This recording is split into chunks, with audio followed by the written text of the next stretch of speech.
Good morning. It is Thursday yet again.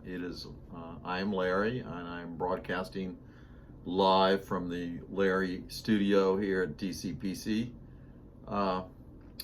It has been a troubling few months in our nation and in the world, as we've talked about, between protests of all varieties,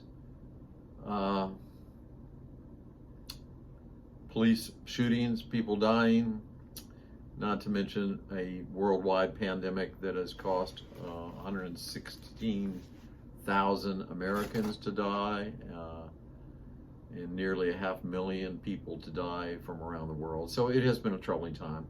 And yet, in the midst of all that, I think we are called to still experience joy, to be joyful, because of the great and gracious God that we believe in and follow. I wanted to read you a passage from Philippians, which has always been one of the good ones, chapter 4, in which it says, "Rejoice in the Lord always. Again, I will say, rejoice. Let your gentleness be made known to everyone. The Lord is near. Do not worry about anything, but in everything by prayer and supplication with thanksgiving, let your request be made known to God.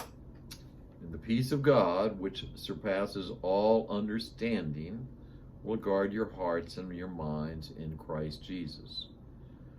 Finally, beloved, whatever is true, whatever is honorable, whatever is just, whatever is pure, whatever is pleasing, whatever is commendable, if there is any excellence, and if there is anything worthy of praise, think about these things.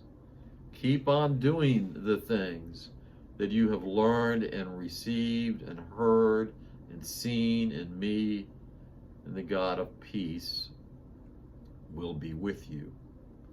I rejoice in the Lord greatly that now at last you have revived your concern for me. Indeed, you were concerned for me, but had no opportunity to show it."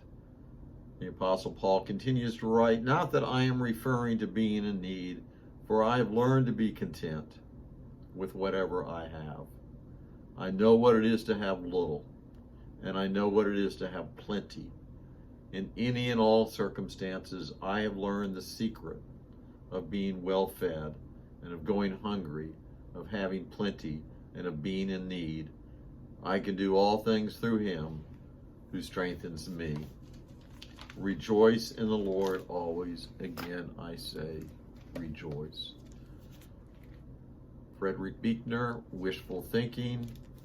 Look under the term joy, and this is what Buechner offers about joy.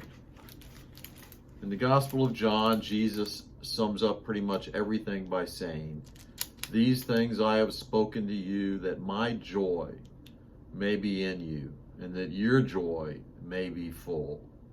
He said it at the supper that he knew was the last one he would have a mouth to eat. Happiness turns up more or less where you would expect it to.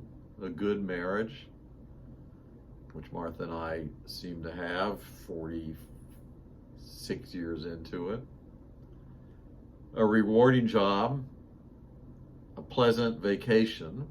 Martha and I leave Saturday for the 41st annual beach trip with Martha's family.